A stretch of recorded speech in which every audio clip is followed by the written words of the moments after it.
জাতির পিতা কে? আমার জাতির পিতা ইব্রাহিম চিল্লায় বলো। এই ব্যাপারে কোনো কম্প্রোমাইজ নাই। এই ব্যাপারে যদি কারো মাথার মধ্যে, কোনো মুসলমানের মাথার মধ্যে পোকা ঢুকে থাকে, এই পোকা স্প্রে মেশিন দিয়ে বের করে দাও।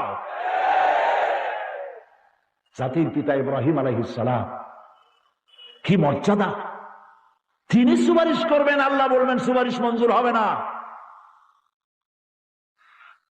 নবী করিম সাল্লাল্লাহু আলাইহি ওয়াসাল্লামকে প্রশ্ন করা হয়েছে, ইয়া রাসূলুল্লাহ, আপনার আব্বা আম্মার অবস্থা কি হবে কিয়ামতে? নবী করিম সাল্লাল্লাহু আলাইহি ওয়াসাল্লাম সাফ বলেছেন, তাদের কোনো উপকারে আমি আসবো না।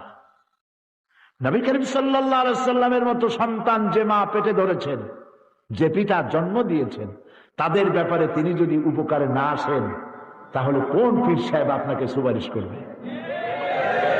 আহারে, ভুলের মধ্যে বসবাস করতেছি, ভুলের রাজত্বের মধ্যে বসবাস করছি। প্রিয় ভাই সব, কিয়ামতের মাঠ কঠিন জায়গা। আল্লাহ পাক হবেন বিচারক, মহাবিচারক, আহকামুল হাকিমিন।